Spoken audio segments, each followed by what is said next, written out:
Welcome everyone. আমরা আজকে line coding স্কিমের কিছু এক্সাম্পলস দেব, অর্থাৎ একটা গিভেন ডেটা স্ট্রিম থাকবে বা বিট স্ট্রিম থাকবে, সেগুলো বিভিন্ন লাইন কোডিং স্কিমে কিরকমভাবে প্লট করতে হয় সেটা আমরা দেখব।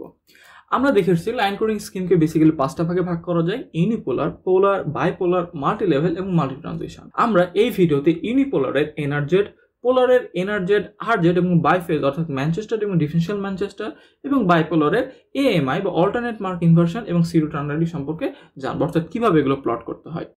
সো আমরা গ্রাফটা নিয়ে নিলাম। গ্রাফটা নিয়ে আমরা এক্সিসগুলোতে দিয়ে দিলাম যে আমরা unipolar এনআরজেড, polar এনআরজেড L, polar এনআরজেড I এবং পোলার আরজেড বের করবো, অর্থাৎ কিভাবে প্লট করতে হয়। সো আমার ডেটা স্ট্রিমটা হচ্ছে এরকম, বিট স্ট্রিমটা হচ্ছে 0 1 0 0 1 1। সো আমরা জাস্ট ভাগ করে নিচ্ছি ড্র করার সুবিধার্থে। সো প্রথমটা হচ্ছে আমার ইউনিপোলার এনআরজেড। ইউনিপোলার এনআরজেড এখান থেকে বোঝা যাচ্ছে যে এটা ইউনি, অর্থাৎ যে কোনো এক সাইডে ড্র করতে হবে। এই যে আমার জিরোর যে এক্সিসটা আছে সেটা আমরা আপার দিকে ড্র করব অথবা লোয়ার দিকে ড্র করব।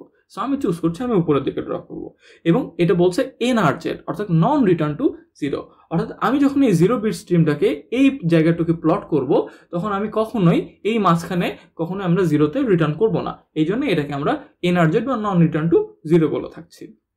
সো আমি এখন যেটা করতে যাচ্ছি সেটা হচ্ছে আমি জিরোকে বোঝাবো জিরো ভোল্টেজ বা এই যে এক্সিসটা আছে সেই বরাবর, এবং 1 এর জন্য আমরা পজিটিভ ভোল্টেজ বোঝাবো।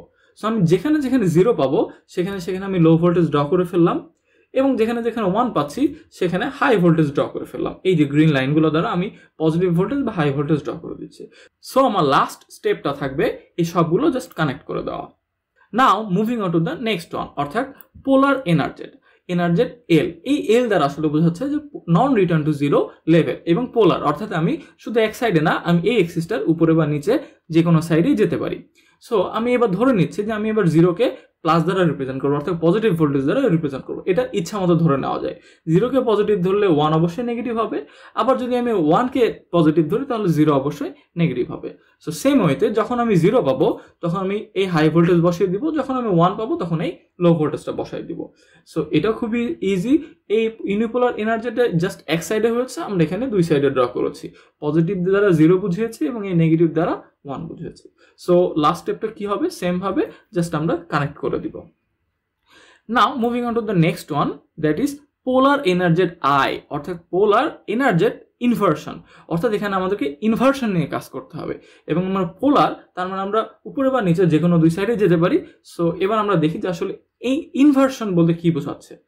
ইনভার্সনটা আসলে কাজ করে যখন আমরা নেক্সট বিট 0 পাবো তখন আমরা কোনো ইনভার্সন করব না, অর্থাৎ এই যে বিট স্ট্রিমটা দেওয়া থাকবে যখন আমি 0 পাবো তখন কোনো ইনভার্সন হবে না, এবং যখন আমি 1 পাবো তখন আমার ইনভার্সন হবে। অবশ্যই এটা ইন্ডিকেট করে দিতে হবে। সো এখন এই জিরোটা আমি আসলে কোথা থেকে শুরু করবো? জিরোটা ইচ্ছা করলে আমি উপর থেকেও শুরু করতে পারি, পজিটিভ দিক থেকেও শুরু করতে পারি, অথবা আমি নিচে নেগেটিভ দিক থেকেও শুরু করতে পারি। সো আমি জিরোটা শুরু করলাম উপরের দিক থেকে। সো এই যে 0 আমার হয়ে গেছে, নাও আমার লাগবে 1। সো যদি নেক্সট বিট 1 হয় তাহলে ইনভার্সন হবে। তাহলে 1 যেহেতু আমি পেয়েছি, সো ইনভার্ট হয়ে এটা আর পজিটিভ দিকে না থেকে নেগেটিভ দিকে চলে আসলো। নাও এবার আমরা দেখতে পাচ্ছি 0-0 জন্য কোনো ইনভার্সন হবে না। সো আমি এই সোজারই চলে যাব। নেক্সট বিটটা আবার 0, সো আমি সোজাই চলে গেলাম। নেক্সট বিটটা যখন 1 আসছে তার মানে আমাকে ইনভার্ট করতে হবে, তাই আমি আর নিচের দিকে না যেয়ে বা নেগেটিভ দিকে না গিয়ে আমাকে পজিটিভ দিকে যাইতে হবে। So the next bit is 1, so it will be the same. আমি আবার ইনভার্ট করে দিলাম, কারণ যখন আমি 1 পাবো তখনই আমাকে ইনভার্সন করতে হবে। খুব ইজি ব্যাপার। আমি আরেকবার রিভাইজ দিই, যখন আমি নেক্সট বিটটা 0 পাবো তখন আমার কোনো ইনভার্সন থাকবে না, অর্থাৎ আমি যেখান থেকে শুরু করেছি আমি সেভাবে চলে যাব। যেমন এখানে আমরা 0 পেয়েছিলাম, সো 1টা শেষ হয়েছিল লোয়ার ভোল্টেজে, আমি যখনই 0 পেয়েছি তখন আমি লো ভোল্টেজে চলে গেছি। আবার যখন 0 পেয়েছি তার মানে কোনো ইনভার্সন হবে না, আমি সেই সোজায় চলে যাব। অর্থাৎ যতক্ষণ না পর্যন্ত আমি 1 পাচ্ছি ততক্ষণ আমি যেমন আছি সেভাবে আঁকাতে থাকবো। এখানে গিয়ে আমি এই বিটটাতে গিয়ে 1 পেয়েছি, তাই আমি নিচের দিকে না গিয়ে উপরের দিকে চলে গেছি। সো আমার লাস্ট স্টেপটা সেম ভাবে আমি জাস্ট কানেক্ট করে দিচ্ছি। এবার পোলার আরজেড, অর্থাৎ রিটার্ন টু 0, আমাকে রিটার্ন করতে হবে 0 এক্সিসে। অর্থাৎ আমি যখন এই যে 0 বিট স্ট্রিমটা এখানে বসাতে চাবো তখন আমাকে অবশ্যই মাঝখানে আসতে হবে একবার। তার মানে আমি যখন 0কে রিপ্রেজেন্ট করব তখন আমি কি করব, আমি এই যে নিচের দিক থেকে উপরে যাব, এবারে এখানে আমাকে 0তে আসতে হবে। এই জন্য এটাকে বলে রিটার্ন টু 0। তাহলে যখন 1 থাকবে তখন 1 যখন থাকবে তখন অবশ্যই আপার ভোল্টেজ বা হাই ভোল্টেজ থেকে যাব। সো জিনিসটা এরকম, যখনই আমি 0 পাবো তখন নিচের দিক থেকে শুরু করে 0 এক্সিসে গিয়ে আমি ডান দিকে চলে যাব, এবং যখন 1 পাবো তখন হাই ভোল্টেজে গিয়ে 0তে গিয়ে এবং সমান করে চলে যাব। সো আমি যতবারই 0 পাবো ততবার আমি লো থেকে শুরু করব, আবার যতবারই আমি 1 দেখতে পাবো ততবার আমি আপার থেকে শুরু করব। আবার 1 আছে, সো আবার আপার বা হাই ভোল্টেজ থেকে শুরু করব। সো আমাদের প্লটটা হয়ে গেছে। সো আমার লাস্ট স্টেপটা কি হবে? লাস্ট স্টেপটা হবে পুরোটা আমার কানেকশন করে দেওয়া। সো এটাই ছিল আমার পোলার আরজেড। সো আমরা এখন যে unipolar এনআরজেড, polar এনআরজেড L, polar এনআরজেড I এবং পোলার আরজেড সম্পর্কে জানলাম, এগুলো আর ভুল হওয়ার কথা না। এবার আমরা নেক্সট গ্রাফে চলে যাই। এই গ্রাফে আমরা জানবো ম্যানচেস্টার, ডিফারেনশিয়াল ম্যানচেস্টার, এএমআই এবং সিডোটানারি সম্পর্কে। আমরা সেম বিট স্ট্রিমটা নিলাম এবং আমরা জায়গাগুলো ভাগ করে দিলাম। তো প্রথমে চলে যায় ম্যানচেস্টারে। ম্যানচেস্টারকে আসলে বলা হচ্ছে আরজেড এবং এনআরজেড এল এর একটা কম্বিনেশন, অর্থাৎ আমাকে অবশ্যই এখানে রিটার্ন টু 0 করতে হবে এবং এনআরজেড এল এর যে লেভেলিং এর ফর্মুলা আছে সেটা ইউজ করতে হবে। এখানে কোনো ইনভার্সনের ব্যাপার নাই। সো আমি যখন 0 পাচ্ছি তখন আমি কিভাবে প্রকাশ করছি? আমি উপর থেকে আসছি, অর্থাৎ আমি হাই ভোল্টেজ থেকে 0তে রিটার্ন করে লো ভোল্টেজে চলে যাচ্ছি। আর আগের বার আমরা কি করছিলাম? আমরা নিচের দিক থেকে বা লো ভোল্টেজ থেকে শুরু করে 0 বরাবরই থেকে যাচ্ছিলাম, বাট এবার আমরা 0 বরাবর না থেকে আমি হাই টু লোতে যাব।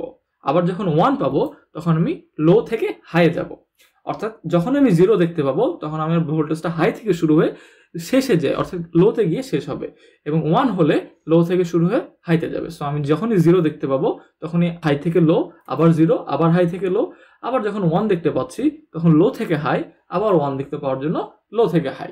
সো আমার গ্রাফটা প্লট করা হয়ে গেছে, আমি জাস্ট কি করব? কানেক্ট করে দিব। এবার আমরা দেখব ডিফারেনশিয়াল ম্যানচেস্টার।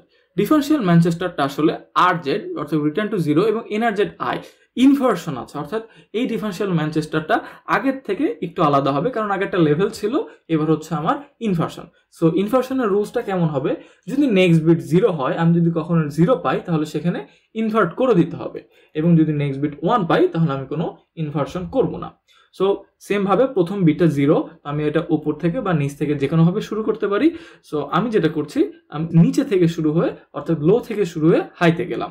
এবার আমি নেক্সট বিট দেখতে পাচ্ছি 1, যেহেতু নেক্সট বিট 1 সেখানে কোনো ইনভার্সন থাকবে না, অর্থাৎ আমার 0 বিটটা যেখানে শেষ হয়েছে সেখান থেকে আমার 1 এর বিটটা শুরু হবে, অর্থাৎ হাই থেকে লো। এবার আমি নেক্সট বিট পাচ্ছি 0, যখন আমি নেক্সট বিট 0 দেখতে পাচ্ছি অর্থাৎ এখানে ইনভার্সন হবে। সো ইনভার্সন হলে যেহেতু এটা লোতে এসেছে তাহলে এবার আমরা শুরু করব হাই থেকে। সো হাই থেকে লো, আবার আমি নেক্সট বিট দেখতে পাচ্ছি 0, তাহলে আবার আমার ইনভার্সন হবে, যেহেতু এটা লোতে শেষ হয়েছে তাহলে আবার আমার হাই থেকে লোতে যাবে। নাও 1 পেয়েছি, যেহেতু নেক্সট বিট 1 হলে কোনো ইনভার্সন হয় না, অর্থাৎ যেখানে শেষ হয়েছে আমি এখান থেকে শুরু হয়ে আপে যাব, অর্থাৎ লো ভোল্টেজ থেকে হাই ভোল্টেজে যাব।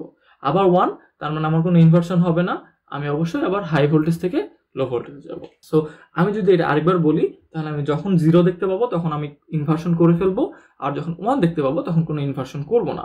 সো প্রথম বিটটা আমরা লো থেকে হাইতে নিয়েছি, এবং যেহেতু 1 ছিল তাই কোনো ইনভার্সন হয় নাই। যে পয়েন্টটাতে শেষ হয়েছে সেই পয়েন্ট থেকে আমি আবার 1 এর জন্য ড্র করেছি।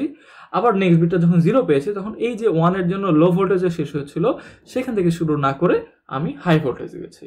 আবার এই হাই ভোল্টেজ থেকে যখন লো ভোল্টেজে শেষ হয়েছে, নেক্সট বিট 0 থাকার জন্য আমি লো ভোল্টেজ থেকে শুরু না করে হাই ভোল্টেজ থেকে শুরু করেছি। নেক্সট বিট 1 এর জন্য এই যে লো ভোল্টেজে শেষ হয়েছিল কোনো ইনভার্সন হয় নাই, তাই আমি লো থেকে গেছি, লো থেকে হাইয়ে গেছি। আবার যখন 1 পেয়েছি তখন এই যে হাইয়ে শেষ হয়েছিল এই হাই থেকে লোতে গেছি। সো আমার লাস্ট স্টেপটা হবে সবগুলো কানেক্ট করে দেওয়া। এবার আমরা যাই এএমআই বা অল্টারনেট মার্কিং ফাংশন। এটা হচ্ছে ওয়ান অফ দ্য ইজিয়েস্ট, এবং এখানে যেটা কাজ করতে হয় সেটা হচ্ছে আমি যেখানে যেখানে 0 পাবো সেটা 0 এক্সিসে বসাই দেবো, অর্থাৎ 0-র জন্য 0 এক্সিসে থাকবে। যখন আমি 1 পাবো তখন একবার হাই ভোল্টেজ, আবার যখন 1 পাবো তখন আবার লো ভোল্টেজে যাবে। আমরা অর্থাৎ দেখি, এবার প্রথমটা 0 ছিল তাই 0 এক্সিস, পরেরটা যখন 1 তখন হাই ভোল্টেজ, আবার যখন 0 পেয়েছি তখন লো ভোল্টেজ বা 0 ভোল্টেজ, আবার যখন 0 পেয়েছি তখন আবার 0 ভোল্টেজ, আবার যখন 1 পেয়েছি তখন আমার নিচের দিকে যাবে, অর্থাৎ প্রথমবার আমরা যেহেতু আপ বা পজিটিভ ভোল্টেজের দিকে দিয়েছি এবার আমাকে নেগেটিভ ভোল্টেজের দিকে দিতে হবে। আবার যখন আমি 1 পেয়েছি তখন আবার নেগেটিভে না গিয়ে আবার পজিটিভে যাবে, অর্থাৎ একবার পজিটিভ একবার নেগেটিভ, একবার পজিটিভ একবার নেগেটিভ, এভাবেই চলতে থাকবে। সো লাস্ট স্টেপ কি? সেম, সবগুলো কানেক্ট করে দেওয়া। এবার আমরা সুডোটার্নারি দেখব। সুডোটার্নারিটা আসলে এএমআই এর একটা ক্লাসিফিকেশন। এএমআইতে কি করেছিলাম আমরা, 0কে 0 ভোল্টেজ দ্বারা বুঝিয়েছিলাম এবং 1 গুলো আসলে একবার আপ একবার লো করেছিলাম, বা একবার হাই ভোল্টেজ একবার লো ভোল্টেজ করেছিলাম। সুডোটার্নারির ক্ষেত্রে আমরা 1কে কনস্ট্যান্ট রাখবো, অর্থাৎ যেখানে যেখানে 1 থাকবে সেখানে আমরা 0 এক্সিসে বসিয়ে দিব, আবার যখন 1 থাকবে তখন আমরা বসিয়ে দিব, আবার 1 আসছে আবার আমরা বসিয়ে দিয়েছি। এবার কাজ থাকলো 0। আগের বার আমরা 1 আসলে একবার পজিটিভ একবার নেগেটিভ করছিলাম, এবার 0 পাইলে একবার পজিটিভ করব, অর্থাৎ প্রথমবার পজিটিভ করব, এবার পরের বার যখন 0 পাচ্ছি তখন আমরা নেগেটিভ করে দিব, আবার যখন 0 পাচ্ছি তখন আবার পজিটিভ করে দিব, এভাবে চলতে থাকবে। সো সেম ভাবে আমার লাস্ট স্টেপ হচ্ছে সবগুলো কানেক্ট করা। এইভাবে আমরা ম্যানচেস্টার, ডিফারেনশিয়াল ম্যানচেস্টার, এএমআই এবং সুডোটার্নারি এগুলো প্লট করতে পারি। So thank you guys for watching this video.